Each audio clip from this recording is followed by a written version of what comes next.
England, 1802. The January wind howled through the ancient stone corridors of St. George's Chapel, Windsor, as Caroline Fletcher stood before the altar.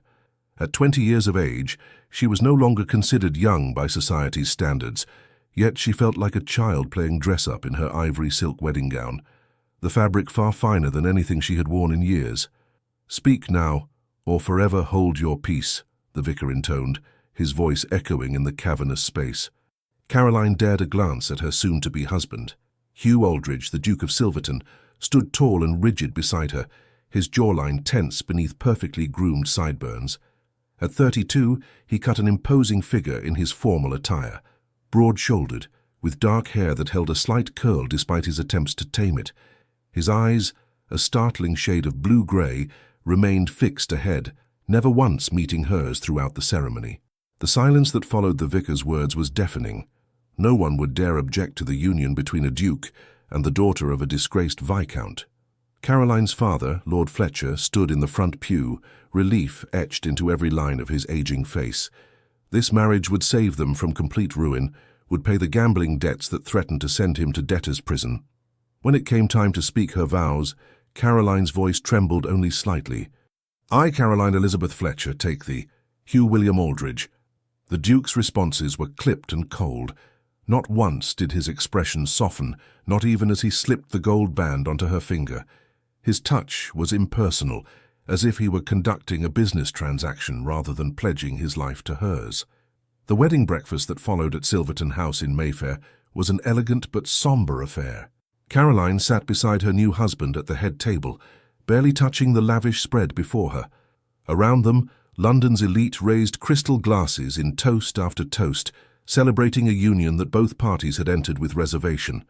"You look pale, Your Grace," remarked Lady Harrington, an elderly dowager with sharp eyes. "Marriage agrees with you already, I see." Caroline attempted a smile. "The excitement of the day, I imagine." The old woman replied, clearly unconvinced. She leaned closer. "A word of advice, my dear. Dukes require handling with both firmness and grace, remember that." Before Caroline could respond, Hugh rose from his seat. "If you'll excuse us, Lady Harrington, I must speak with my wife privately." He offered Caroline his arm, the first gesture of courtesy he had shown all day. She took it hesitantly, allowing him to guide her from the grand dining room into a smaller study, lined with leather-bound books and hunting trophies. Once the door closed behind them, he released her immediately, moving to stand by the window that overlooked the gardens, now dormant in winter's grip. "I trust the arrangements are satisfactory?" he asked, his back to her. "Yes, Your Grace. Everything is lovely." He turned then, regarding her with those cold eyes. "Please, we are married now. You must call me Hugh." "Hugh," she repeated softly. A silence stretched between them, filled with unspoken questions. Finally he sighed, a sound of resignation rather than contentment. "I understand this is not the match you dreamed of," he said, "but I assure you, I will provide for you generously. You shall want for nothing material." Caroline summoned her courage. "May I ask, sir, Hugh, why you chose me? Surely there were more advantageous matches to be made." Something flickered across his face. Pain, perhaps, or anger, gone so quickly she might have imagined it. "My reasons are my own," he replied tersely. "But know this, I require a wife who understands discretion and duty. Your father spoke highly of your practical nature and your ability to manage a household despite reduced circumstances." She flinched at the reference to her family's fall from grace. Once the Fletchers had been respected, even admired.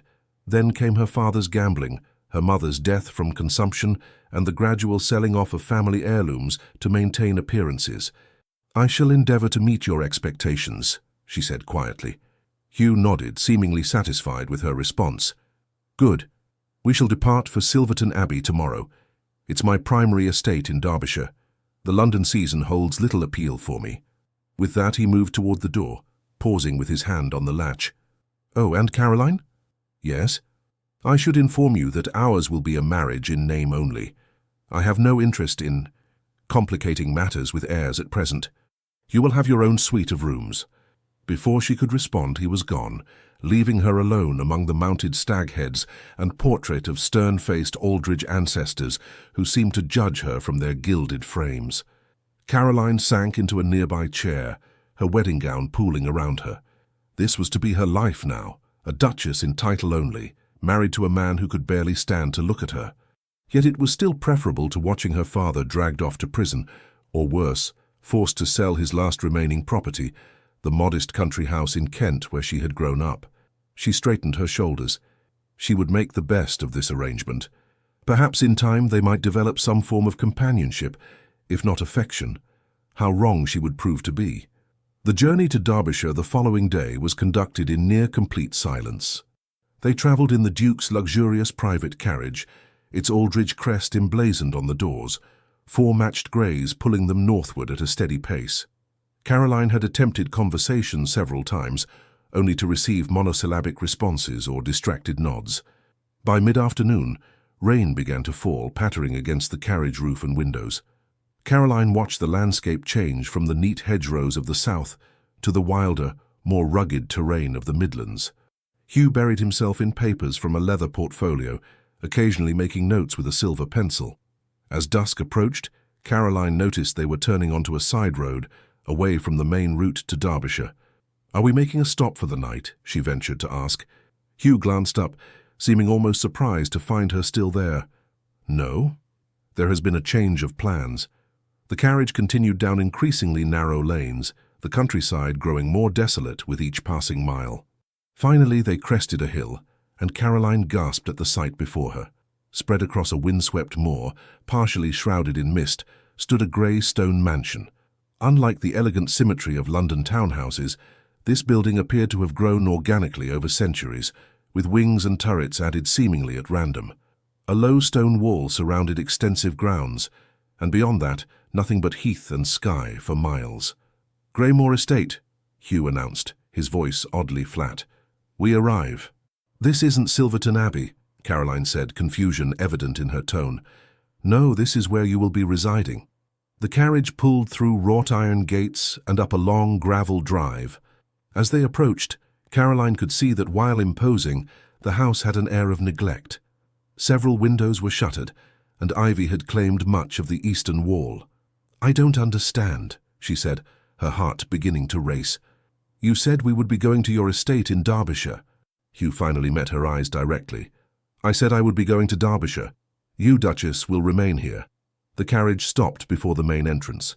Hugh stepped down without waiting for the footman, then turned to offer her his hand with cold formality. Numb with shock, Caroline allowed him to help her descend. A line of servants awaited them, far fewer than would be expected for a ducal residence, and all wearing expressions as sombre as their black and grey livery. "To your grace," an older woman with silver-streaked hair curtsied deeply. "We've prepared everything according to your instructions." "Thank you, Mrs. Ellis," Hugh replied. "May I present her grace, the Duchess of Silverton. She will be taking up residence at Greymoor indefinitely." Caroline stared at him in disbelief. "Indefinitely? Hugh, what is the meaning of this?" His expression hardened. "The meaning, Caroline, is that our arrangement has served its purpose. Your father's debts are paid. The marriage contract is fulfilled. Now we shall each continue with our lives separately." "But why?" she whispered, mindful of the servants witnessing her humiliation. "What have I done to offend you so?" "Nothing," he said, and for a moment, something like regret crossed his features. "This was always my intention. I require a duchess for legal matters, not a wife in my home." Rain began to fall more heavily, soaking through Caroline's travelling cloak. Hugh seemed not to notice, or perhaps not to care. "Mrs. Ellis will see to your needs," he continued briskly. "You will have an adequate allowance for household management and personal expenses. The estate includes tenant farms that provide some income, which you may direct as you see fit." "And you?" Caroline asked, fighting to keep her voice steady. "Where will you be?" "Anywhere but here," he replied coldly. "Greymoor has unpleasant associations for me. I acquired it through an unfortunate connection, and have no desire to set foot in it again after today." He turned to Mrs. Ellis. "Have my things brought to the carriage. I'll not be staying the night." "Yes, Your Grace," the housekeeper replied, dispatching a footman with a glance. Caroline stood motionless, rain streaming down her face. mingling with tears she refused to acknowledge. This was beyond a cold marriage of convenience. This was banishment. "You cannot simply abandon me here," she said, finding her voice at last. "We are husband and wife before God and the law." Hugh's laugh was without humor. "God has little to do with our arrangement, Caroline. And the law? The law says what is mine, including you. Be grateful I've provided you with comfort and security. Many in your position would not be so fortunate." A footman approached with Hugh's travelling case. The Duke took it with a nod of thanks, then turned back to Caroline. "I have one final instruction," he said, his voice lowering. "You are not to use the Silverton name or title in London society. If you must travel, you will present yourself as Lady Caroline, a widow. Any correspondence you send to my solicitors must be marked with your maiden name only. Is that understood?" Caroline felt as though she had been slapped, not only exiled, but erased. "And if I refuse these conditions?" she asked, surprising herself with her boldness. Something dangerous flashed in Hugh's eyes. "Then perhaps your father might find his newfound financial security short-lived." The threat hung in the air between them. Caroline thought of her father, weak, selfish, but the only family she had left, and knew she had no choice. "As you wish, Your Grace," she said, dropping into a deep curtsy that mocked them both. Hugh hesitated, seeming about to speak again, but instead turned on his heel and strode back to the waiting carriage. Without a backward glance, he climbed inside, and within moments the vehicle was rolling down the drive, taking with it any hopes Caroline had harboured for her future. Mrs. Ellis stepped forward, gently taking her arm. "Come inside, Your Grace. You're soaked through." Caroline allowed herself to be led into the great hall of Greymoor Estate, her new prison. The massive oak door closed behind her, with the finality of a tomb. In the entrance hall, a portrait hung above the stone fireplace, a stern-faced man from a previous century, an ancestor of some former owner. He gazed down at her with painted eyes that seemed to hold the same contempt as the man who had just abandoned her. "Welcome home, Your Grace," Mrs. Ellis said softly. Caroline looked around at the dusty grandeur, the faded tapestries, the silent servants watching her with curious eyes. "My name," she said quietly but firmly, "is Caroline." Yorkshire, 1805, 3 years later. "Mrs. Hodgson will need to replace the east wing roof before winter," Caroline said, making notes in her household ledger. "The last storm loosened more tiles, and I'll not have the maids catching their death from drafts again this year." The housekeeper nodded, respect evident in her gaze. "Yes, Your Grace, Caroline. I'll have Mr. Farley send for the roofers from Whitby." They sat in what Caroline now called the morning room, once a dreary parlour that she had transformed with pale yellow wallpaper and white muslin curtains that billowed in the summer breeze. Outside, the Yorkshire moors stretched to the horizon, purple with heather in the August sunshine. In 3 years, Greymoor had changed almost as much as its mistress. When Caroline had arrived, the estate had been half abandoned, its farms neglected, its interiors gloomy with decades of dust and disuse. Now, while still far from grand, it had become a well-ordered, pleasant home. Mrs. Ellis had retired 6 months after Caroline's arrival, her rheumatism too painful to allow her to continue. In her place, Mrs. Hodgson, a local farmer's widow, had taken over as housekeeper, bringing practical knowledge of the area and its people that proved invaluable. "The harvest looks promising this year," Mrs. Hodgson continued. "Mr. Cooper says the wheat field should yield 1/3 more than last season." Caroline smiled. "Excellent. Please tell him I'd like to review the accounts next week."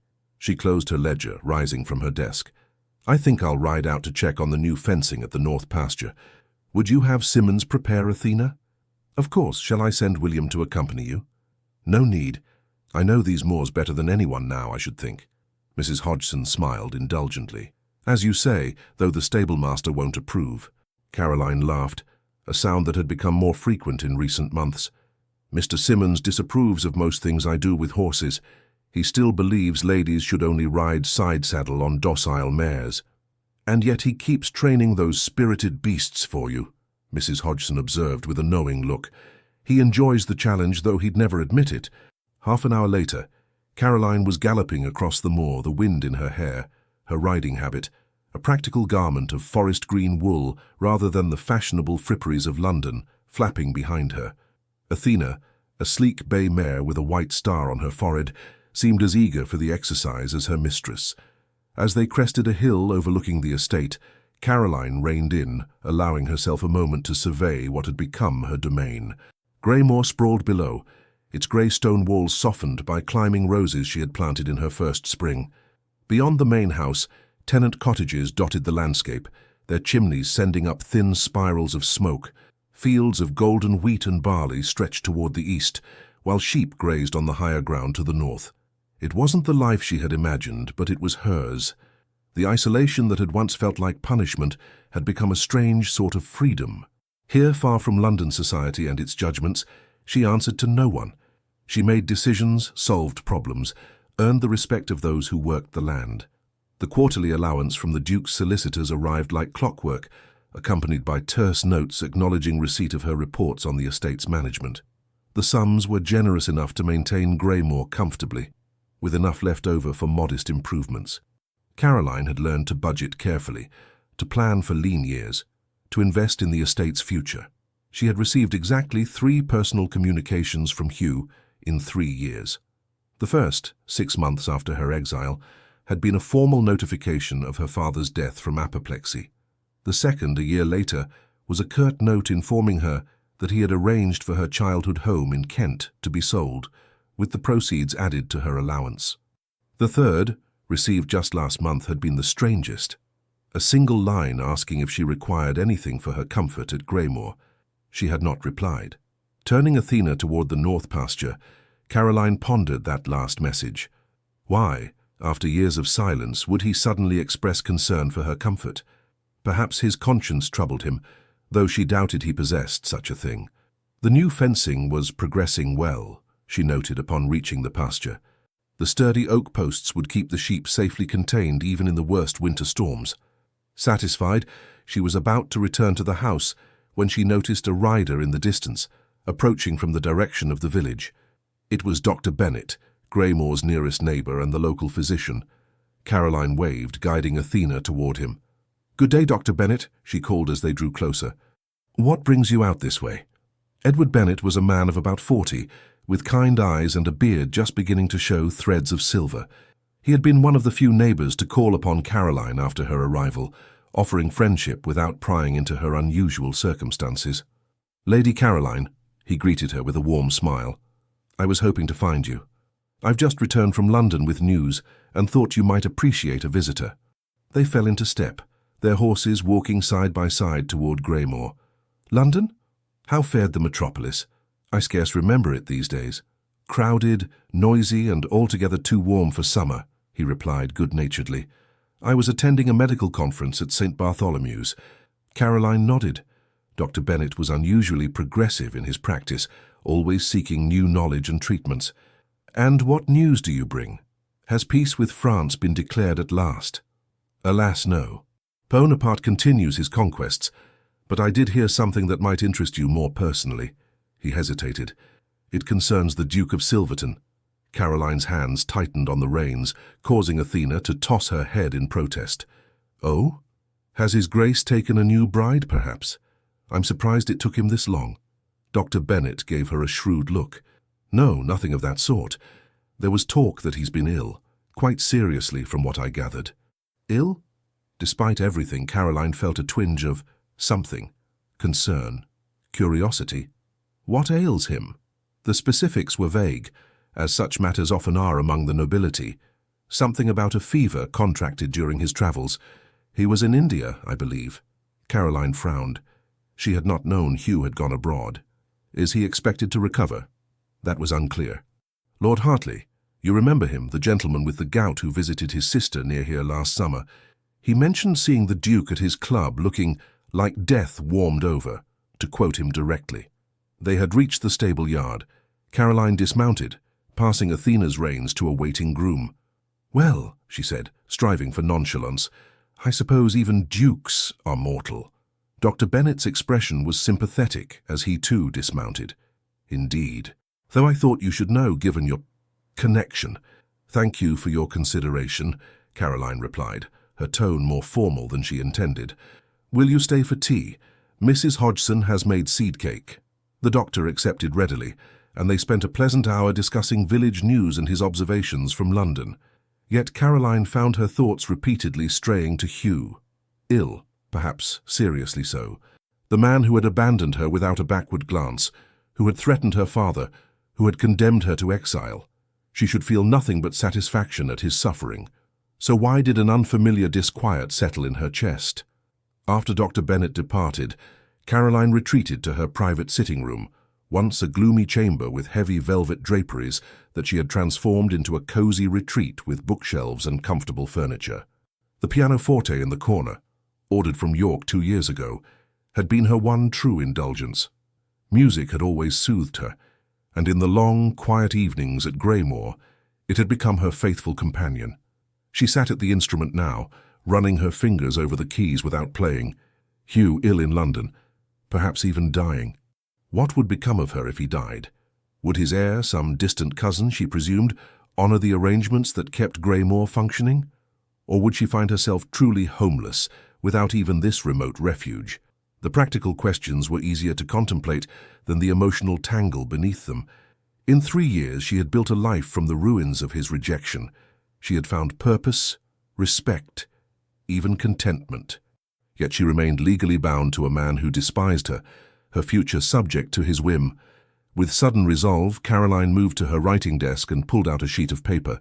For the first time since her banishment, she would write to Hugh directly, not to his solicitors. She would inquire about his health, remind him of her existence, perhaps even request some clarification of her position should the worst occur. She penned a draft, then another, each attempt sounding either too cold or too concerned. Finally, she settled on a brief note. Your Grace, word has reached Yorkshire of your illness. While our circumstances are unusual, I feel it proper to inquire after your health and to express my hopes for your recovery. Should you wish to address any matters regarding the future administration of Greymoor Estate, I remain at your disposal. Your obedient servant, Caroline Aldridge, Duchess of Silverton. She deliberately used the title he had forbidden her, a small act of defiance. Let him be reminded that whatever his feelings, they remained legally bound. The letter was dispatched the following morning. Caroline told herself she expected no reply, yet found herself watching for the post with unprecedented interest in the days that followed. A fortnight passed with no response. Caroline gradually returned to her normal routines, the letter fading from her immediate concerns amid the daily management of the estate. The harvest began, consuming everyone's attention as wagons of wheat and barley rolled in from the fields.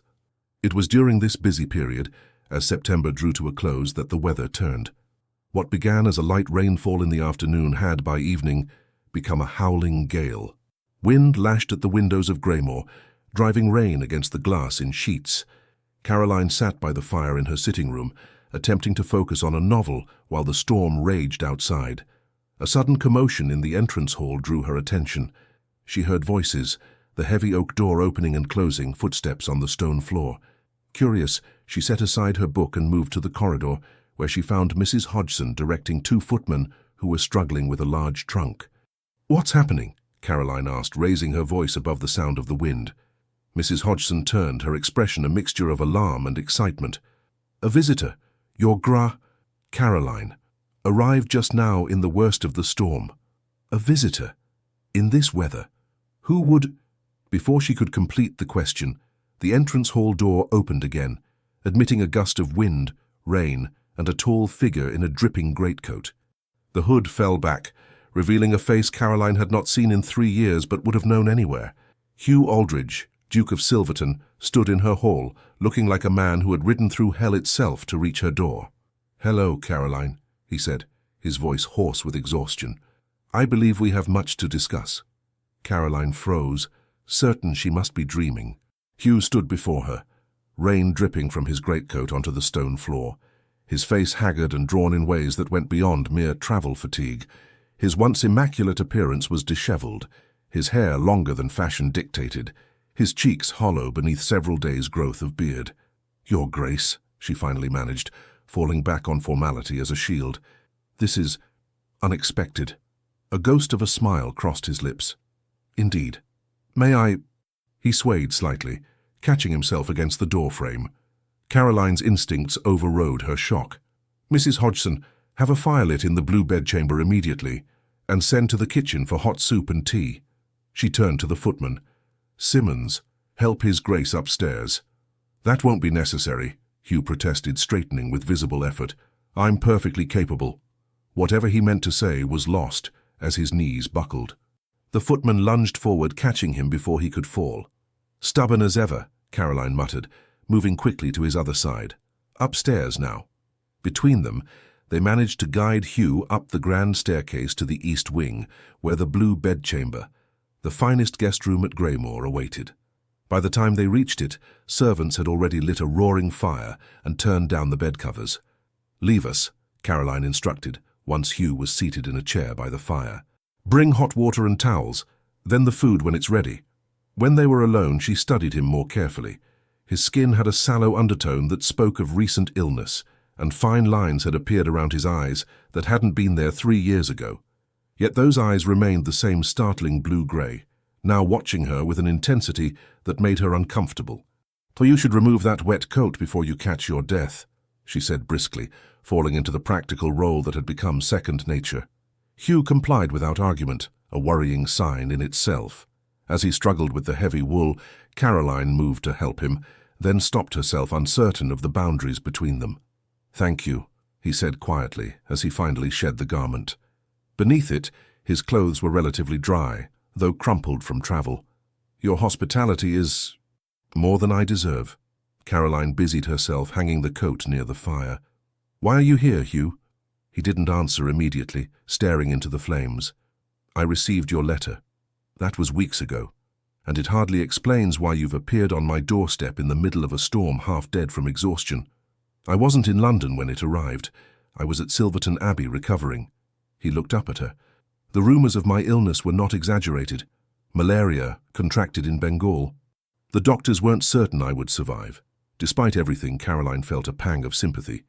"Yet here you are." "Yes, here I am." His gaze travelled around the room, noting the changes she had made. The lighter wallpaper, the vase of late roses on the dressing table, the books stacked neatly beside the bed. "You've transformed Greymoor."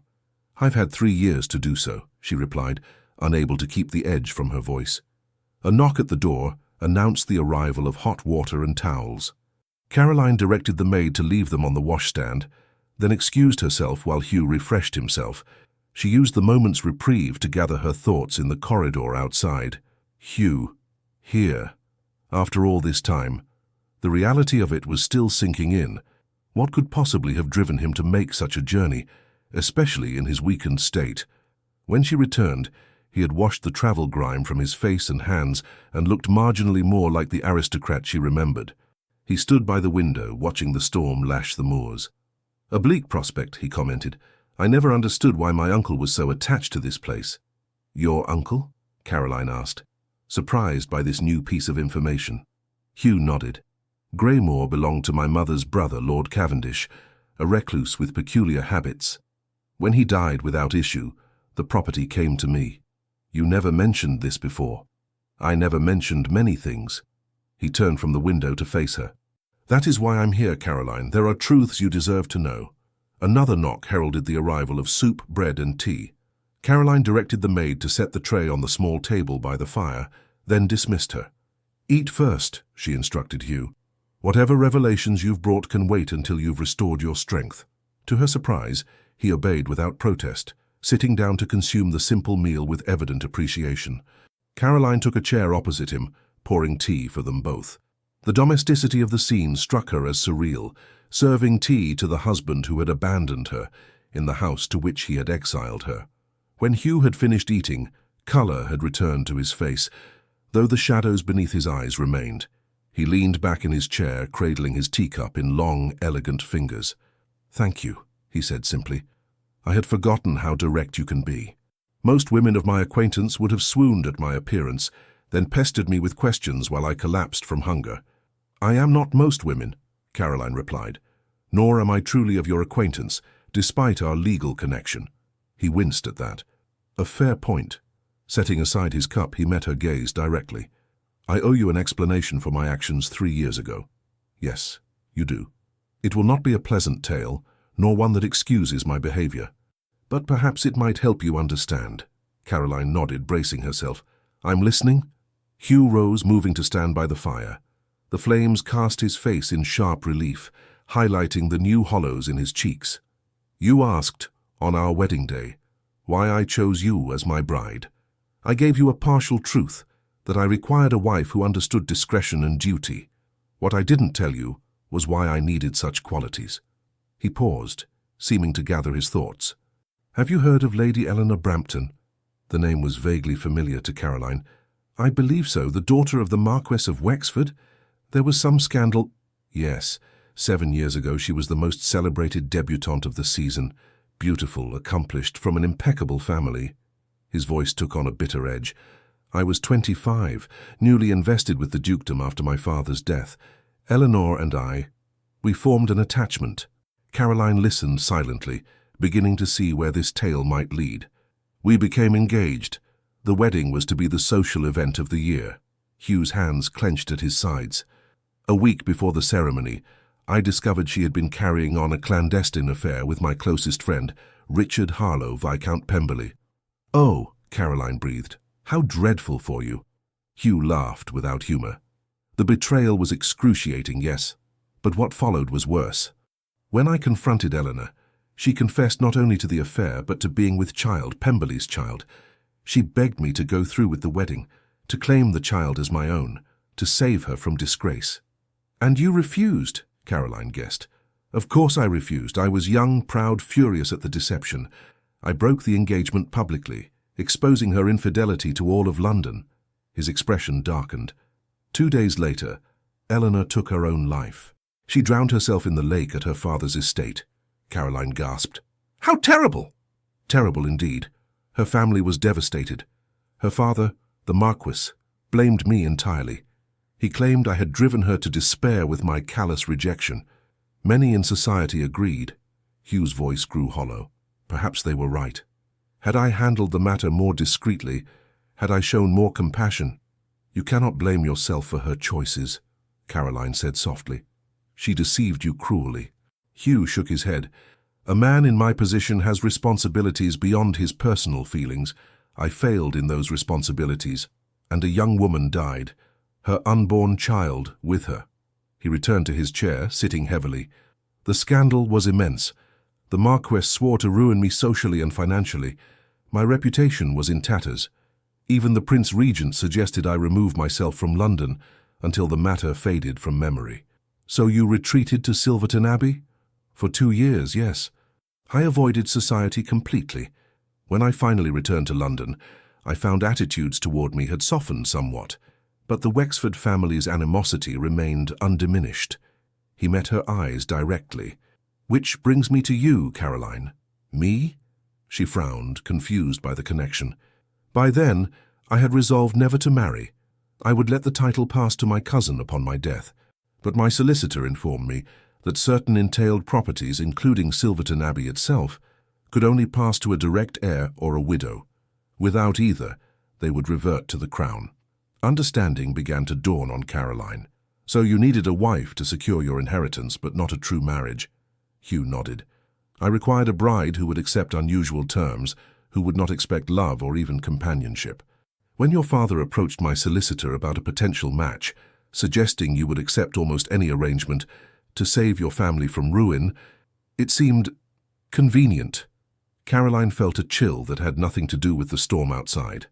I was a business transaction. Yes, he admitted, though I told myself I was being generous, rescuing you from poverty. In truth, I chose you because you seemed perfect for my purposes. No connections to powerful families who might object to your treatment.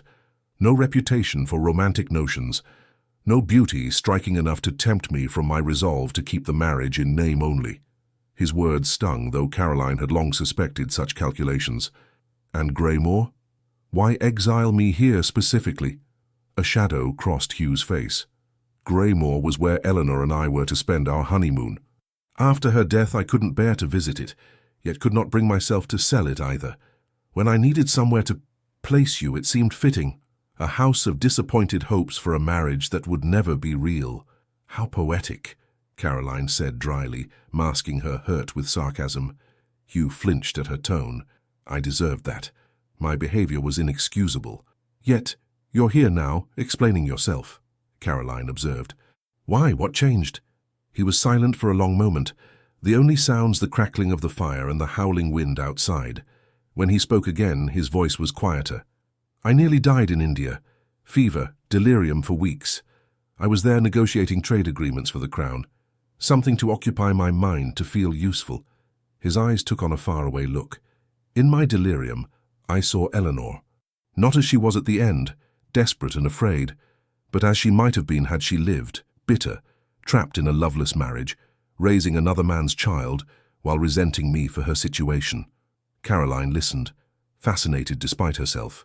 And then, Hugh continued, I saw you, not as you were when I left you here, shocked and betrayed, but as I imagined you must be now, lonely, abandoned, perhaps hating me, and rightfully so.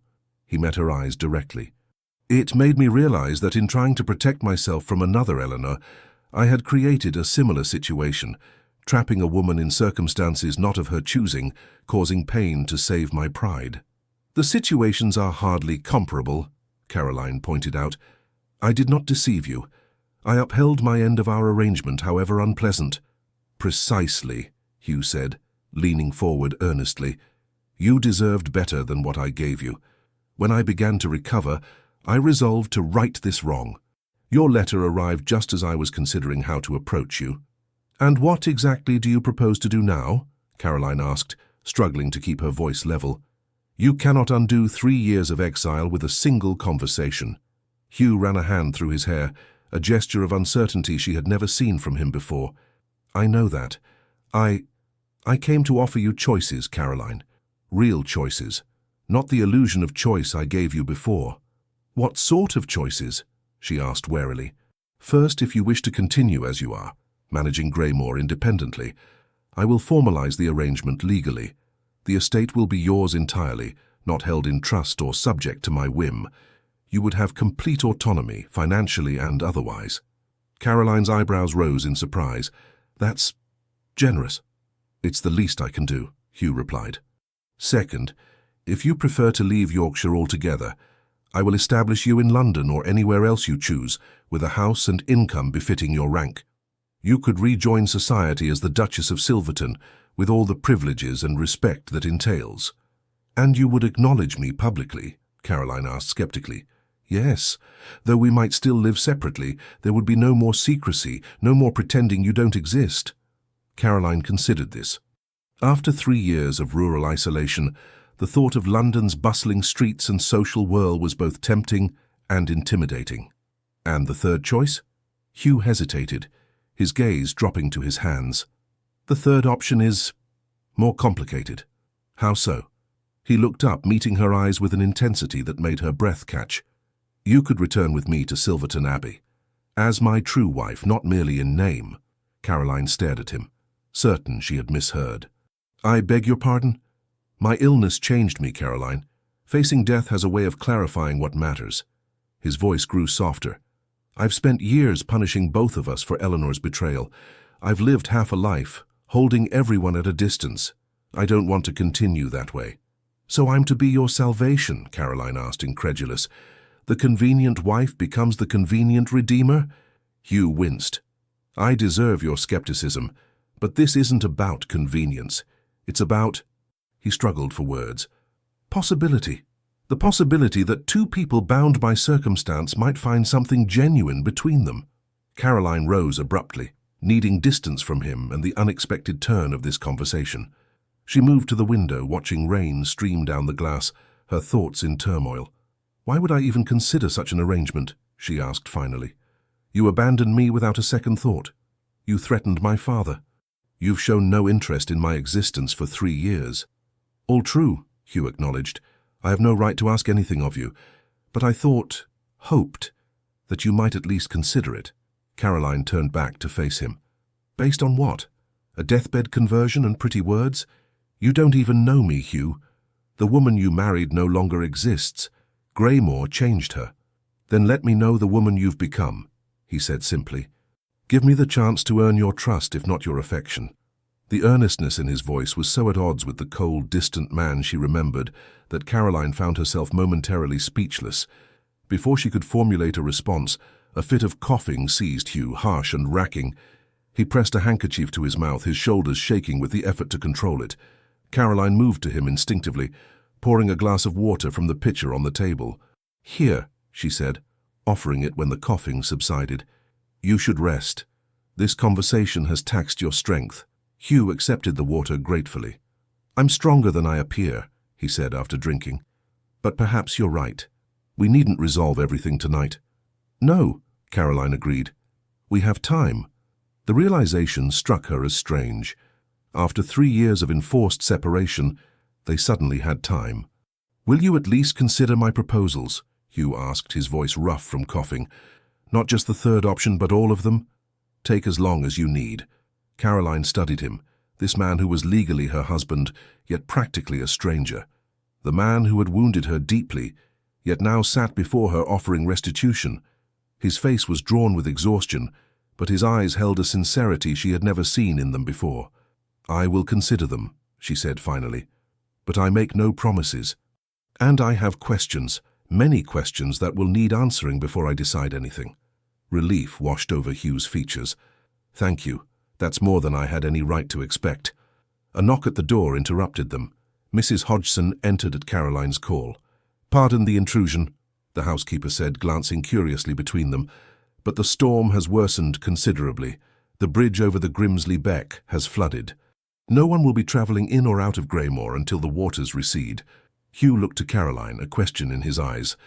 "It appears, Your Grace," she said with a hint of irony, "that you'll be our guest for some time, whether either of us planned it or not." The next morning dawned clear but cold, the storm having blown itself out overnight. Caroline rose early, as was her habit, and found Mrs. Hodgson already directing the servants in their daily tasks with an extra degree of nervous energy. "His Grace still sleeps," the housekeeper reported in hushed tones. "Dr. Bennet arrived at first light to check the bridge. He says it will be at least 3 days before the waters recede enough for safe crossing." 3 days, Caroline repeated, absorbing this information. 3 days with Hugh under her roof after 3 years of absence. The symmetry was not lost on her. "I've had breakfast prepared in the morning room," Mrs. Hodgson continued. "Will you be wanting a tray sent up to His Grace when he wakes?" "No," Caroline decided. "When he appears, direct him to join me. In the meantime, I'll be in my office reviewing the harvest accounts. There's no reason to disrupt our normal routine." But her concentration on the accounts proved elusive. Her mind kept returning to Hugh's revelations and proposals. The story of Eleanor Brampton explained much about his behaviour, though it hardly excused it. Caroline had heard of similar scandals in London society. Engagements broken, reputations ruined, families divided by recriminations. But a suicide was different. The guilt of such an outcome would weigh heavily on anyone with a conscience. Had Hugh truly changed, as he claimed, or was this another calculated move to secure his own interests? She was still pondering these questions when a knock came at her office door shortly after 11 o'clock. Hugh entered at her invitation, looking considerably better than he had the previous night. He had shaved, and someone, probably Simmons, had found him clean clothes that fit reasonably well. "Good morning," he said, hesitating at the threshold. "Mrs. Hodgson said I might find you here." Caroline gestured to the chair across from her desk. "Please sit. Did you sleep well?"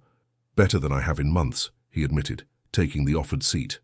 "There's something about the air here. I had forgotten how clean it smells after rain." An awkward silence fell between them. Caroline was acutely aware of how strange it was to be conducting what amounted to morning small talk with the man who had abandoned her at this very house. "I understand we're to be weather-bound for several days," Hugh said finally. "So it seems. The Beck becomes a river after heavy rain. It's one of Greymoor's more inconvenient features." She set aside her ledger. "Are you feeling stronger today?" "Much. Whatever was in that soup last night worked wonders." He glanced around her office, taking in the neat shelves of account books, the map of the estate pinned to one wall, the vase of late roses on the windowsill. "You've made this room your own. It was my uncle's gun room, as I recall. I saw little need for a gun room when I had no guns and no interest in acquiring them," Caroline replied. The light is good for reading figures. Hugh nodded, his gaze continuing to explore the space.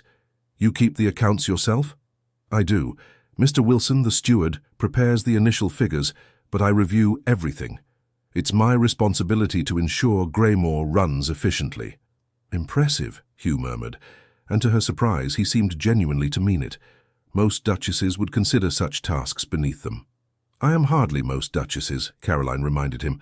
Necessity has been an excellent teacher. So I see. His eyes returned to her face, studying her with a new thoughtfulness. You've built a life here, haven't you? Despite everything. Caroline considered denying it, downplaying her achievements out of pride or lingering resentment. But what would be the point? Yes, she acknowledged. It wasn't what I would have chosen, but I've made it mine. Hugh's expression softened with something that looked remarkably like admiration. Tell me about it. This life you've built. The request caught her off guard.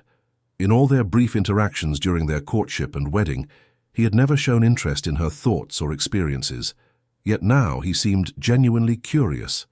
Cautiously, Caroline began to describe her early days at Greymoor, the intimidated girl trying to find her place in a strange house, the gradual assumption of responsibilities, the first tentative decisions about renovations and improvements. As she spoke, Hugh listened attentively, occasionally asking questions that showed he was truly engaging with her story. The first winter was the hardest, she found herself confessing. The isolation, the cold, the darkness. I thought I might go mad from loneliness. I'm sorry, Hugh said quietly. Truly, I never considered how difficult it would be for you. Caroline acknowledged his apology with a slight nod. Spring helped. I began working in the gardens, meeting the tenant farmers, learning about the land. Each small success gave me confidence for the next challenge. Their conversation continued through a light luncheon served in the morning room, with Caroline gradually revealing more about Greymoor's transformation under her care, the renovated tenant cottages, the improved crop rotations, the new breeds of sheep introduced to the upper pastures. And the house itself, Hugh asked, gesturing to indicate the changes visible even in the room where they sat. Room by room, as funds allowed, Caroline explained. The roof came first, of course, then the windows. So many were broken or ill-fitting. The redecoration was a more recent indulgence. It suits you, Hugh observed. Light, practical, yet not without beauty. His eyes lingered on her face as he spoke, causing a strange flutter in Caroline's chest that she firmly suppressed. Thank you, she said, rising from the table. Now, if you'll excuse me, I have matters to attend to this afternoon. Please feel free to explore the house or rest as you prefer. Dinner is served at 7. Hugh stood as well, looking as though he wanted to say more but thinking better of it. Of course, thank you for your time, Caroline. She left him there, needing space to collect her thoughts. This new attentive Hugh was disconcerting, so different from the cold, dismissive man who had left her at Greymoor's door 3 years ago.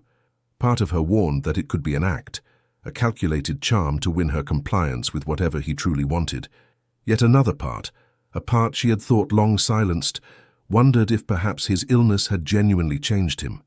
If, faced with mortality, he had recognized the emptiness of a life dictated by pride and fear.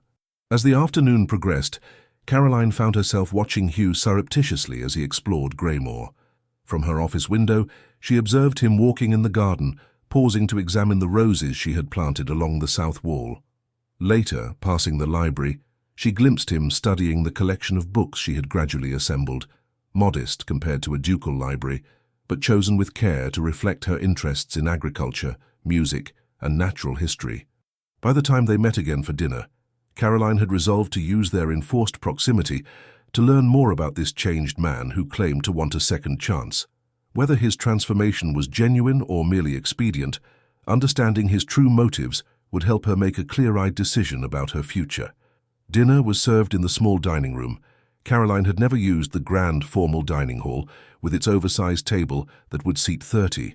Hugh arrived punctually, dressed in what must have been his traveling clothes, now cleaned and pressed.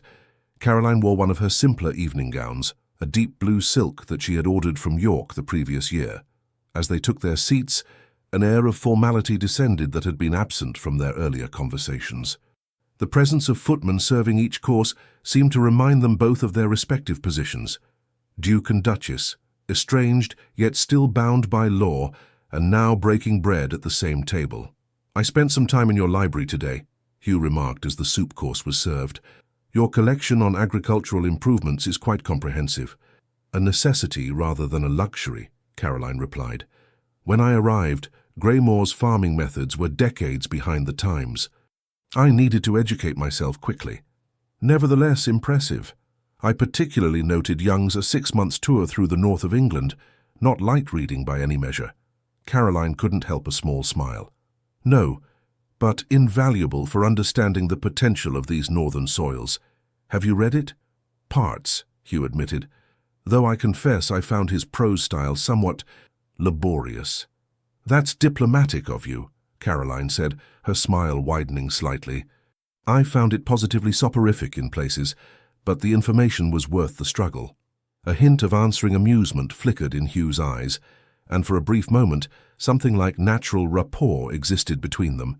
It faded quickly, but its very possibility startled Caroline. As the meal progressed through its courses, their conversation ranged across various topics: the challenges of estate management, the political situation with France, the changing fashions in London that neither of them particularly followed. Hugh proved to be knowledgeable and thoughtful, with opinions that sometimes surprised Caroline with their progressive nature. "You believe women should have more legal rights to property?" she asked, genuinely curious, when the subject arose. "I do," he answered without hesitation. "The current laws are archaic and unjust. A woman's security shouldn't depend entirely on the goodwill of her male relatives." He paused, seeming to realize the irony of his statement given their own situation. "Though I've hardly been an exemplar of such beliefs in practice." "No," Caroline agreed, studying him over the rim of her wineglass. "Your actions and your principles seem somewhat at odds." Hugh met her gaze directly. "They have been. That is something I hope to rectify if given the chance." The moment hung between them, weighted with implication. Caroline broke it by signaling for dessert to be served. As they finished their meal with poached pears and sweet wine, Hugh broached a topic that had clearly been on his mind. "Tomorrow, if you're amenable, I would like to see more of what you've done with the estate, the farms, the improvements you mentioned." Caroline considered the request. It would mean spending hours in his company, showing him the world she had built in his absence. Yet it would also give her further opportunity to gauge his sincerity. "Very well," she agreed. "We can ride out after breakfast. The weather should be favorable, according to Mr. Simmons." "Thank you," Hugh said, and again that unexpected sincerity colored his tone. "I'm eager to understand the Greymoor you've created." When they parted for the evening, Caroline retired to her sitting room to sort through her conflicted feelings. The day had been surreal, conversing with Hugh as though they were merely acquaintances getting to know each other, rather than a husband and wife with a painful history between them. Yet wasn't that essentially the truth? They were strangers to each other in all the ways that mattered. Their brief courtship had been conducted through solicitors and chaperones, their wedding a cold business arrangement, their marriage a legal fiction. Now, for the first time, they were actually speaking to each other as people, learning each other's thoughts, observing each other's habits and preferences. The question remained, to what end? What did she truly want from this unexpected reunion? Independence, security, respect. These she had already fought for and won through her own efforts at Greymoor. Did she want more? Could she trust Hugh's apparent change of heart? And even if she could, was she willing to risk the peace she had built for the uncertain promise of a true marriage? Caroline had no answers as she finally retired to bed. But as she drifted toward sleep, one thought crystallized with surprising clarity. Whatever choice she made, it would be hers alone this time, not forced by circumstance or dictated by others.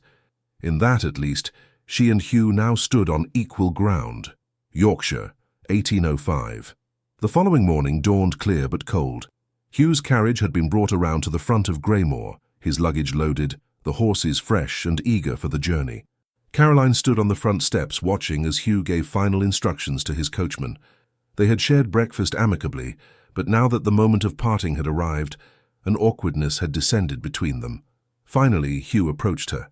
"I want to thank you, Caroline, for your hospitality, your candor, and your willingness to consider a new beginning between us." "Safe journey," she replied simply. He hesitated, then reached into his coat and withdrew a small package wrapped in silk. "I brought this for you. It was my mother's. I thought you might like it." Caroline unwrapped the silk to reveal a small, exquisitely crafted silver music box engraved with roses and ivy leaves. "It plays a Mozart minuet," Hugh explained. "She kept it on her dressing table and wound it each night. It always reminded me of her. Elegant, but unpretentious." Caroline opened the lid, and sweet, clear notes filled the air between them. "It's beautiful, thank you." "I should go," Hugh said. "The bridge won't remain passable indefinitely." "Yes, and I expect your letter soon," Caroline added, surprising herself with the realization that she meant it. Hugh's expression brightened. "Within the week," he promised. Then, with formal correctness, he bowed over her hand, his lips barely brushing her knuckles. As he straightened, their eyes met, and Caroline was startled by the mixture of hope and uncertainty she saw in his gaze. "Until we meet again, Caroline," Hugh said softly. "Until then," she replied. He turned and walked to his carriage. The footman closed the door, and within moments, the ducal equipage was rolling down the gravel drive toward the gates of Greymoor. Caroline remained on the steps, the music box still playing in her hands, until the carriage disappeared from view. Yorkshire to Derbyshire, autumn 1805. True to his word, Hugh's first letter arrived at Greymoor 5 days after his departure, delivered by special courier. The letter, written in a strong, decisive hand, surprised Caroline with its warmth. "My dear Caroline, I write to you from my study overlooking the eastern gardens, where autumn is painting the trees in shades that remind me of your riding habit. The journey from Greymoor was uneventful, though I confess I found the silence of travelling alone somewhat oppressive after our conversations. You asked to know more of Silverton Abbey. It is an ancient place, parts dating to the 12th century, though most is Tudor. Unlike Greymoor's haphazard growth, Silverton was largely rebuilt during Elizabeth's reign, 4 wings around a central courtyard, with the original Abbey Church attached to the east wing. Since my return, I have begun reviewing the estate accounts with new eyes. Your influence, I must acknowledge. I was dismayed to discover how much I had overlooked through inattention. The tenant farms particularly show signs of the same backward practices you so effectively reformed at Greymoor. I find myself wondering what you would make of it all, what improvements your practical mind would envision. I catch myself thinking, Caroline would know how to address this. Strange, is it not, how quickly one can become accustomed to valuing another's perspective. The truth is this: I am a flawed man who has lived selfishly, allowing past hurts to justify unkindness. I cannot undo what I did to you, but I can offer a different future if you wish to claim it. With sincere regard, Hugh. After careful consideration, Caroline composed a reply. Dear Hugh, your letter found me occupied with harvest accounts. The wheat crop exceeded expectations this year, while the barley suffered from the August rains. Such is the farmer's perpetual gamble with nature's caprice. Your description of Silverton Abbey intrigues me. A house with Tudor foundations suggests fascinating architectural details. Does it feature the long galleries so popular in that era? I have always admired their aesthetic purpose, combined with practical function during inclement weather. Your mention of neglected gardens catches my interest. The gardens at Greymoor have been my personal project and source of great satisfaction. There is something deeply rewarding about coaxing beauty and order from neglect, whether in flowerbeds or account books. As for our correspondence, I find I welcome it. These exchanges allow us to become acquainted in ways our brief marriage did not permit. Whether this leads to reconciliation or merely to a better understanding, it seems a worthwhile endeavor. The music box sits on my bedside table. Its melody is indeed as elegant as you described. Until your next letter, Caroline thus began a correspondence that spanned the weeks leading to Caroline's visit to Silverton. Every 3rd or 4th day brought a new letter from Hugh, each revealing more of his thoughts and growing self-awareness. Caroline responded in kind, gradually allowing more of herself to emerge in her words. In mid-October, a letter arrived that shifted their correspondence. I visited Eleanor's grave yesterday. It stands in the Brampton family plot, a simple stone with her name and dates, nothing of the vibrant, complicated woman she was. Standing there in the autumn rain, I finally faced what I had not allowed myself to acknowledge. My role in her desperation was real, but the choice she made was ultimately her own. I have carried the full weight of her death as penance, using it to justify my withdrawal from genuine human connection, including with you, Caroline. I blamed you for not being her, then punished you for reminding me of her. The cruelty and injustice of this shames me deeply now. What I wish you to know is this. My interest in reconciliation is not born from guilt or loneliness, though I have felt both. It comes from recognizing the woman of intelligence, courage, and principle that you are, a woman I never truly saw before. As the date for her visit approached, Caroline found herself both anticipating and dreading the journey.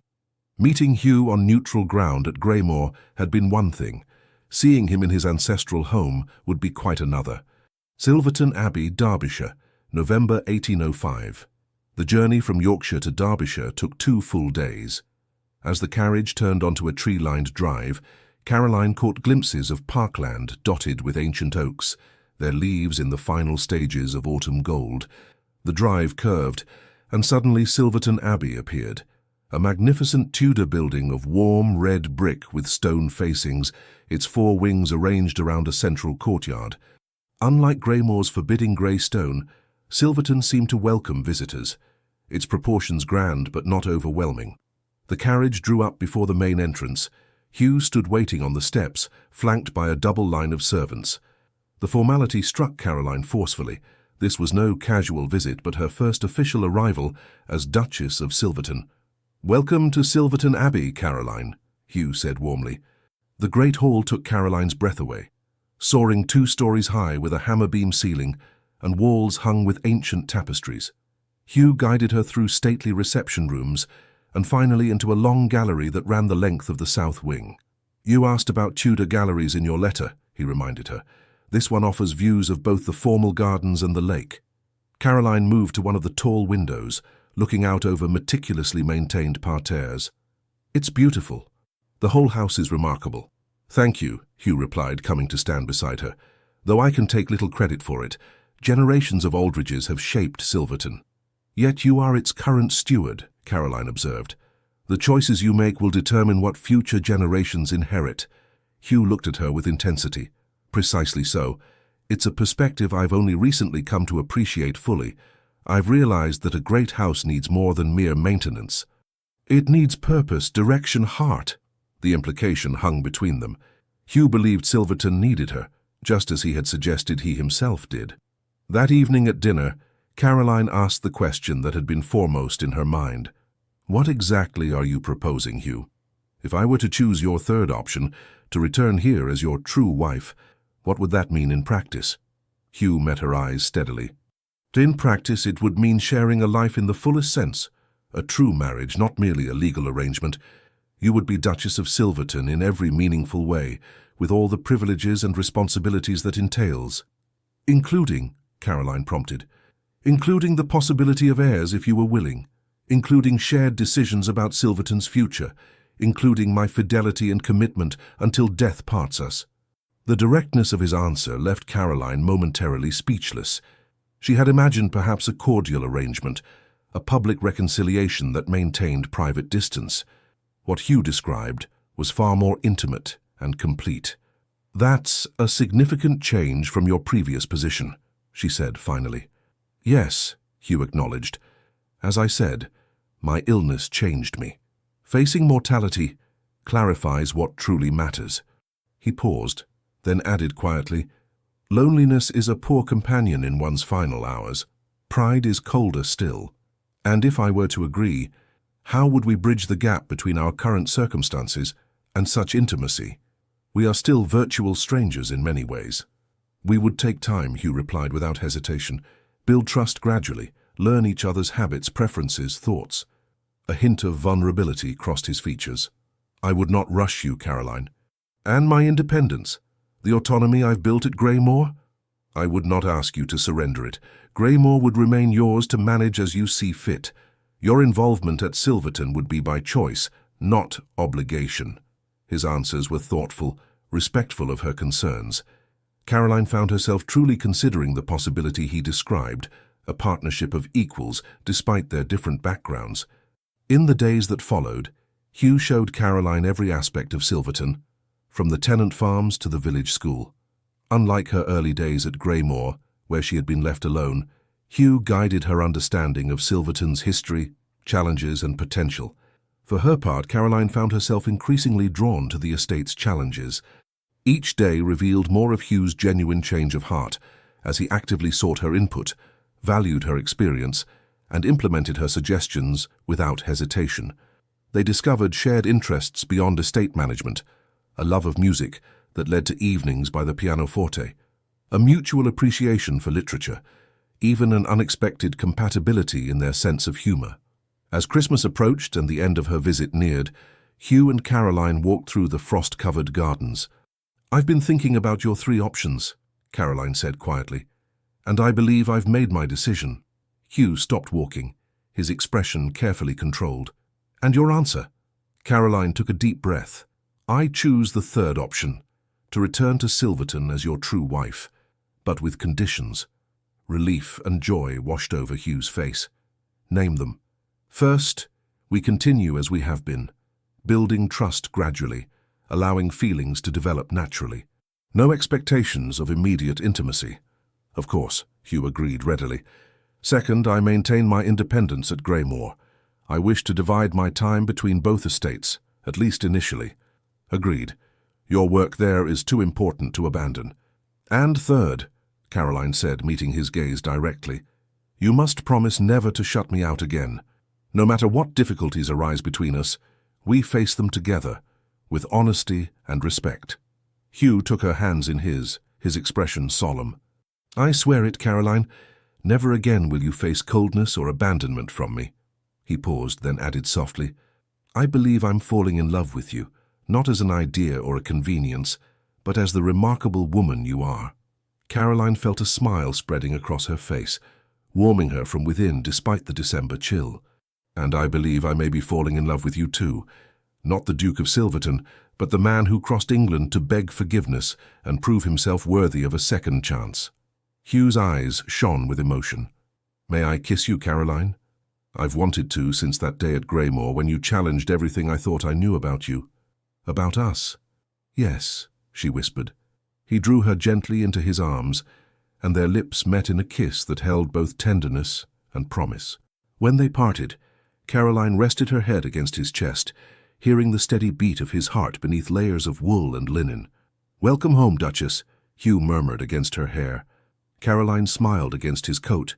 "Home," she repeated, testing the word and finding it true.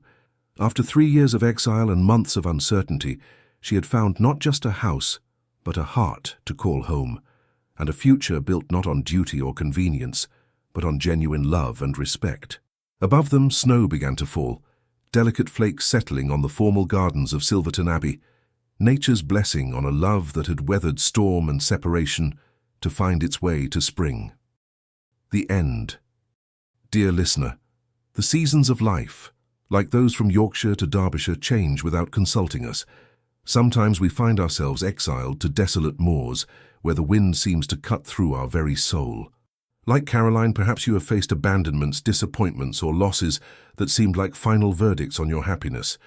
But observe how she transformed Greymoor, not in a day, not in a week, but through 3 years of small victories. A roof repaired, a garden planted, a decision to rise once more when winter seemed endless.